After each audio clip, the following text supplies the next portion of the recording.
Magic the Gathering! Tarkir Dragonstorm, the newest MTG set, is out. And one of the biggest places that I get inspiration for D&D is from Magic cards. Something about the format of card games, their storytelling through gameplay mechanics, their creative naming, the flavor text, and the beautiful art is just the perfect kickstart to get my imagination running. There are so many great ideas here. Take a look at Whiptongue Hydra. It's a chameleon Hydra. What the hell even is that? How goddamn cool! With like camouflaging abilities, and it just the tongue goes blap, and it grabs a PC and it swallows the PC, and a different head looks at a different player, and it just goes blap, blap, blap, blap. What the hell am I talking about?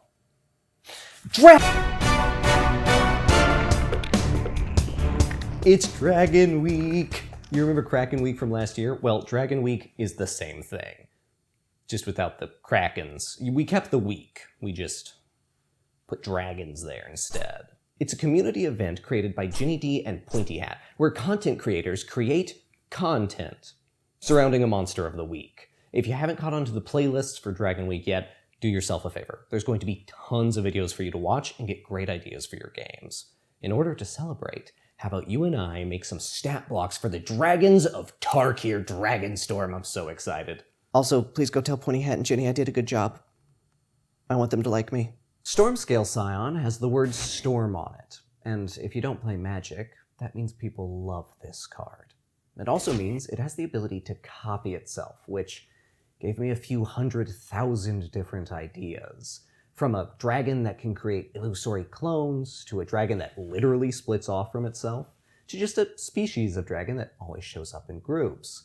But I couldn't pick all of them, so this is the one that I chose to flesh out. Presenting the Stormscale Scion, a young dragon of CR10. Look, I don't really know how to calculate challenge rating, okay? This is not something I do when I homebrew monsters, and we all know it's a far from perfect system. Don't focus on the balance too much. These are ideas for you to take and run with. You can make your own stuff out of it if you want to, but just like with every monster, even the official ones, don't expect it to be a perfect match for every party. With all the stats you'd come to expect. We're large, we fly, we climb, we have a solid AC and HP total, we're immune to lightning, which, this lightning-breathing dragon also breathes lightning. But the actual new fun stuff on our stat block starts with the Stormscale Scion's unique reaction, Lightning Dash. Whenever the dragon takes damage, it can zip away in the blink of an eye as a beam of pure electrical energy, teleporting up to 20 feet.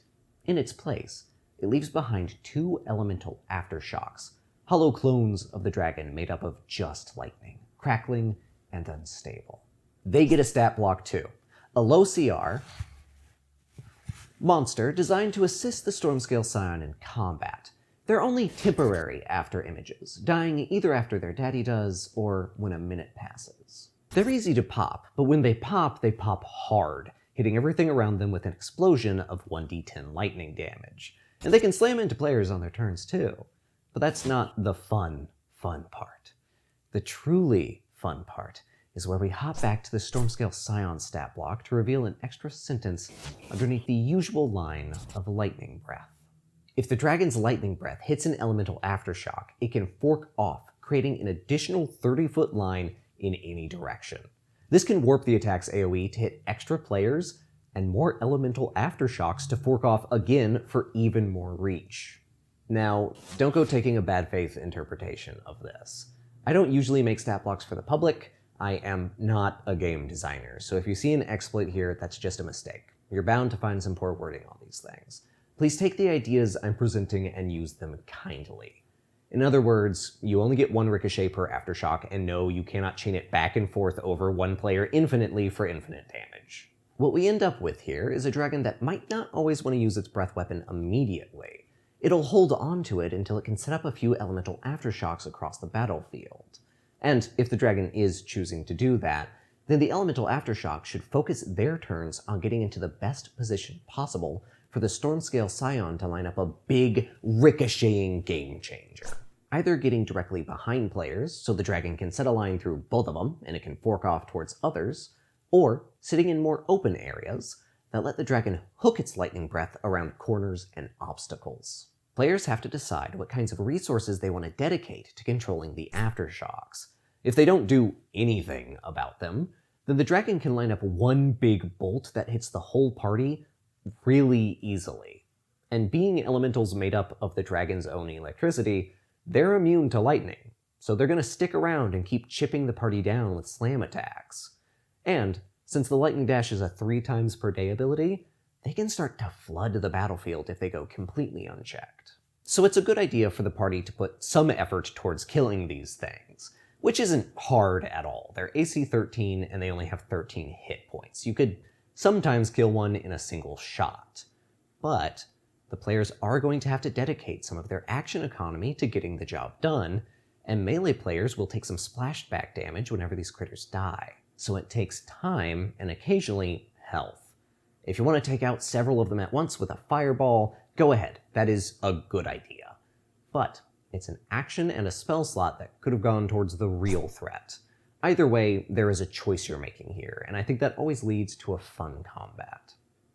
A far less anticipated card coming out this set is the rather unassuming Kheru Goldkeeper. But I'll be damned if it didn't give me a great idea. You see, this thing says that whenever one or more cards leave your graveyard, you get a treasure. It also has this renew ability you can use after the dragon dies to give another one of your creatures a stat buff and flying. Brother, I have never seen a better opportunity for a Necromancer Dragon with a 2-phase boss fight. Let's fucking go. He sells zombies for cash. That's how he gets his horde. He makes an undead horde and he sells them for a gold horde. It's fucking mwah. He's a corpse mogul. Our stat block is a modified adult green dragon with all the stuff you'd come to expect. Instead of the spellcasting feature that exists on the 2025 version, we instead have an ability I call Call the Dead. That's saying the word call too many times. Call. 3 times a day, the Goldkeeper dragon, that's what I'm calling it, can raise up to 3 corpses within range as Goldkeeper's assets. Yes, this is a whole new stat block just for a simple zombie. Goldkeeper's assets are simple, fairly weak undead with 1 move, and 1 move only. A grasp attack that deals a little bit of damage, but far more importantly, grapples a player. We'll get into why here in a minute. And before we move on, just to note, these guys are immune to the dragon's poison attacks. Back on the dragon, we have a fun new list of legendary actions, starting with Command the Horde. The dragon commands its horde. Boo, spooky. Undead, ooh, commanding. Each Goldkeeper's asset gets to basically take an entire turn, moving up to their speed and making 1 attack. In place of Noxious Miasma, we have Lingering Toxin, a smaller AoE attack that has the added benefit of turning that area into desecrated ground, which gives any undead in that location advantage on their saving throws. With these powers combined, I think we have ourselves a fairly decent take at a Necromancer Dragon. It creates undead, guides them around the battlefield, and can even buff up the army with desecrated ground. I am so happy a creature like this dies when it's dead. Stapled onto this thing is a ready-to-go round 2, as when the Goldkeeper Dragon dies, its spirit possesses a nearby corpse to raise itself back up as an undead general. Once the initiative count gets back around to the dead dragon, it respawns as Goldkeeper Renewed, a medium-sized undead that has spectral wings and spectral claws and a twist on its old abilities. It gains the zombie's undead fortitude, keeps rend but swaps out the poison damage for necrotic, and can start the fight off with a bang using its once per day ability Dread Renewal to revive up to 9 Goldkeeper's assets. A real, oh shit, this fight's continuing moment to push that feeling of a second phase starting. It can still command the Horde, but it also gets 2 new legendary actions, including a reaping 15-foot cone of a dragon's claw, mirroring the creature's former reach, and repossession, the ability to swap places with a nearby asset, as the spirit of the dragon abandons its old host for a new one. This can make the creature really hard to pin down in the early stages before the players deal with all the zombies. Better yet, it can swap out one of its rend attacks with Desecrate the Flesh. Remember all that desecrated ground we spread out as a dragon? Well, now the Goldkeeper Renewed can explode all of it within 20 feet to hurt people. Violence! And now once it dies, it stays dead. The fight's over. Congratulations. Let's go over the ideas at play here. In the first phase, our dragon should be trying to summon plenty of undead to help itself out, and also create as much desecrated ground as possible. That stuff should be split up around different parts of the battlefield so that the enemies always have the ability to reach a patch. And it provides a very strong battleground for the second phase, allowing the renewed form plenty of options to get buffs to its saving throws and many ways to punish poorly positioned players. As for all these undead minions, the assets should be focused on trying to screw over the player's positioning. They attack, and if they grab, they start dragging the players to wherever they do not want to be. While the Goldkeeper is a dragon, they can pull players together for a big breath weapon attack. For the second phase, they drag you into the desecrated ground. And because they can grapple players on an opportunity attack, they can't really risk just letting them go completely unchecked. The players will have to deal with the zombies a little bit, and that will eat into the party's action economy. Also, if you're not familiar with desecrated ground, I don't blame you. It's a really underused mechanic from the 2014 rule set that they did not bother to re-mention for the new books. But in case you're not aware, there are some ways to remove it using stuff like holy water. So if you want to add some extra layers to this combat, you could give your players stuff like that. This next one is gonna piss some people off. The Clarion Conqueror, a 3/3 for 3 that keeps you from doing a lot. So why not an annoying-ass stat block that keeps the players from doing a lot? You see, this guy is shooting off this wavy sonic boom attack, and his flavor text talks about silencing challengers in two slightly different but very similar ways. Silencing plus sonic boom means Thunder Dragon. Thunder Dragon means I have the chance to give him Fus Roda and take the Bronze Dragon's Repulsion Breath and staple those effects onto the big recharging damage dealer. He can go kaboom and send the whole party flying across the ground. But that's not the annoying part. The annoying part is Silencing Bellow, which silences people. On absolutely 0 recharge, the dragon can replace one of its 3 attacks with this 30-foot cone.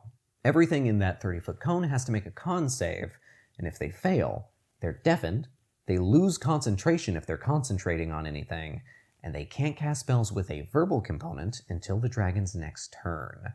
It is an anti-spellcaster dragon. But unlike most anti-magic effects, spellcasters aren't completely shut out. For one, even though Silencing Bellow is repeatable, it's fully reliant on a saving throw, where success means you're fine. And even if you do fail, it only lasts 1 round. Secondly, while a 30-foot cone is a big range, most spells more than outrange it. Yes, the dragon can fly 80 feet in addition to that, so if it's able to stay mobile, it can, and probably should, chase those spellcasters down. But that just means positioning and crowd control is even more important here than with a typical dragon fight. If you only have 1 spellcaster at your table, don't run this thing, that is bullying. But if you have a couple, this can be a fun little think outside the box kind of combat. How do we get away and stay away? How far apart should we spread exactly, and how do we keep this dragon pinned down? Especially after it knocked us all away with its dragon breath. Thunder breath, that's the term I'm looking for. Those are the kinds of questions your players should be asking when you're running this thing. Imagine, if you will, a small little dragon that's not dangerous at all. That's a lot like the reaction Askar, Teamer Scout, had right before he died. And hopefully, it'll be the reaction your players give you when you introduce them to the Deceptive Frostkite. He's described as a little guy, and since even dragon wormlings are sized medium at the smallest, I figured this was a very good opportunity to be able to flesh out that very untapped niche of dragon, but small. This is another card that gave me so many ideas. From a shape-shifting dragon that just pretends to be tiny, to a ghost dragon, to an Echo Knight-esque dragon, and these glowing spines on it made me try out a luring ability to make some sort of draconic anglerfish-like creature. Eventually, though, I settled on something I call the Illusory Hunter. The Frostkite creates a large, spectral dragon to help kill its prey once it gets close. Puppeting the illusion around the battlefield like a tool, The Frostkite can move it while repeatedly striking the party with phantom breath weapon attacks. It's a modified version of the Illusory Dragon spell from Xanathar's Guide. The Frostkite itself is a quick little bastard that's hard to hit with an AC of 18 and the natural ability to cast a few illusory magics, which includes Mirror Image once a day, making it even harder to hit. Its damage output isn't anything crazy through Rend and Ray of Frost, but it's still a legitimate threat. It does damage. So what's the plan here? What's the encounter actually look like? Simple. I couldn't fully put down that idea of a draconic anglerfish, so I like to think of this guy as an ambush predator. It hides out in the icy terrain, and it uses Minor Illusion to try and draw curious players closer, and once they get close enough, it pounces from the bushes. Or the icy bushes. Whatever, you get the idea. Enthrall is especially useful if you want to run this thing in a group. Get the players all focused on one Frostkite, while a couple more surround them. Kind of like the velociraptors in Jurassic Park. The Frostkite is likely to lead with the Illusory Hunter, at least if it gets the drop on the players. Afterwards, it'll cast Mirror Image and start zipping around the battlefield, avoiding being swarmed, pelting the party over and over again with little focused beams of its breath weapon in the form of a Ray of Frost cantrip. If any party members get isolated off to the side, he can swoop around for some stronger melee attacks, ready to fly out again if things get too heated. To keep this fight from being completely annoying, the Frostkite does need to be within 60 feet of the hunter to manipulate it on the battlefield. It can't just fly to the moon to never return and then slowly end the player's lives via the illusion. It does need to stick in the general area. To keep any melee characters relevant while the Frostkite is flying out of their reach, the Illusory Hunter can be attacked. It's just an illusion, so it doesn't die, but if a player strikes it, it can be temporarily weakened. For every 5 points of damage that it would take, it deals 1d8 reduced damage for that round. This way, no matter how far that Frostkite gets, everybody has something that they can contribute. If somehow in the year 2025 you do manage to be running for a party that doesn't have any good ranged options, you do want to remove this thing's Ray of Frost cantrip. That will just get real frustrating real fast. Finally, we get to talk about Betor. Betor. I'm going with Betor. He's one of the 5 flagship dragons for this set, representing the Abzan clan. I don't know if you have eyes, but if you do, you'll see that he looks awesome. And the more you look at all these different pieces of art for the dragon, the more details you find. I especially love Betor Ancestor's voice because his body and wings have this flowy, sand-like quality to them that's just so cool. Did you look at his neck? It's easy to miss, but if you look closely, you'll notice a bunch of humanoid heads forming in the sandy wisps. And in this piece of art, there's full-body silhouettes trailing off of Betor's tail. Consider the kindling to my imagination to be sufficiently lit. For extra context, the Abzan are a clan of people on the plane of Tarkir that have a rather interesting relationship with death. Seeing it as simply a part of the cycle of life, they talk about perenation, like they're plants waiting to grow again come next year. And they kinda do. The Abzan have these kin trees that they cultivate and protect because their family spirits are tied to them. These people literally walk and fight alongside their ancestors, and tons of Abzan cards summon spirits for you to use. And Betor is himself a spirit dragon. A spirit dragon that seems to be made up, at least in part, of the dead ancestors of the Abzan, always having kin and clan with him. Let's get into the stat block.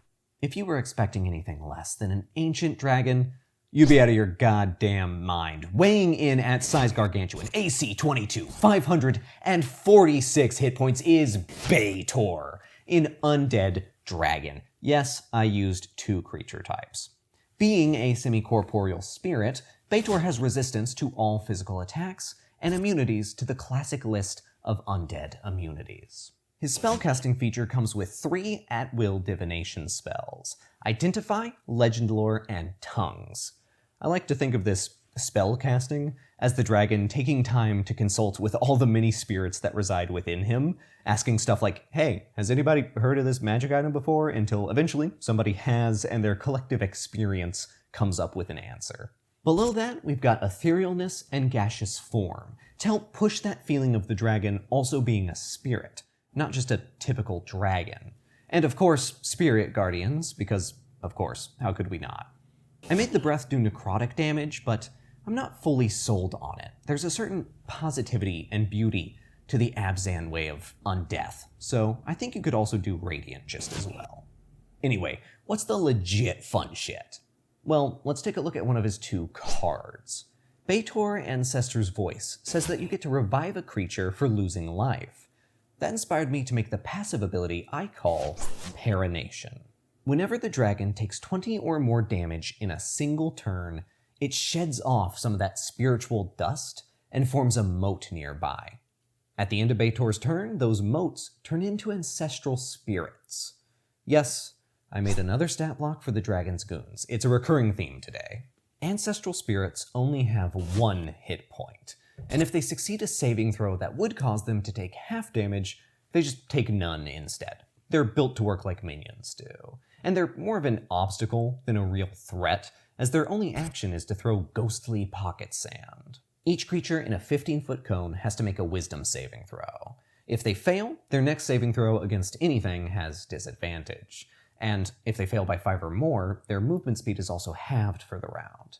It also comes with an upgraded version, but we'll get into that later. Betor's card also provides healing via lifelink and can buff up other creatures. I wanted to include some of those general themes, so that helped inspire some of these next few abilities. If an ancestral spirit can last until Betor's next turn, the dragon can replace one of its 3 rend attacks with Bloom, an ability that causes a spirit to pop, sacrificing itself to damage everything in a 15-foot radius. But it's not just a bomb. The dragon also heals for the damage dealt, making each ancestral spirit a resource Betor can use to pump himself back up. His legendary actions include Cultivate, which lets him spend some health to create an additional moat for backup, and Ancestor's Voice, an ability to bolster an existing spirit, giving it temp HP and access to that upgrade I mentioned. It turns Spectral Gale into Spectral Storm, which creates a bigger cone and adds damage onto the attack. The strategy here is actually pretty simple. As the fight goes on, Betor will shed off moats and make spirits, just naturally, passively, every single round. If the players let the Ancestral Warriors stick around, punish them with things like Bloom and Spectral Storm. If the players manage to take these spirits out quickly, though, it's pretty much a normal dragon fight. But if they don't, start spreading those spirits out so they can share the love of annoying CC and saving throw disadvantage. Whenever a player does fail a save against Spectral Gale, target them with the bigger damage dealers. When you mix the potential for Spectral Gale to reduce the party's speed, Spirit Guardians becomes a nasty spell, grinding player movement to a halt. Speaking of spells, with the ability to pop into the ethereal realm when things get tough, the party's gonna have to show up prepared. They either need some way to stop it or follow it. And I think that could lead to a lot of really fun storylines or side quests, ways to get prepared for the big confrontation. Maybe your party actually fights the dragon, and that's when they learn it can pop into the ethereal realm. And that kickstarts a whole motivation for them to go on a big long quest to find a way to stop it from doing it again. I think there's a chance you could make a whole campaign surrounding this as a bad guy. Even if you don't know anything about the game, I implore you to look up magic art when you're lacking inspiration. It is so effective for me, I do it all the time. All of these stat blocks are linked in the description, as well as links to each Dragon Week playlist. If you want to support the channel so I can make better quality content more frequently, consider joining my new Patreon. Your name could get shouted out of this mouth, and I'll be doing a monthly review of my patrons' homebrew materials. Additionally, at the end of each month, the highest tier members will receive a new monster stat block starting in May. I promise it'll be something different than a dragon.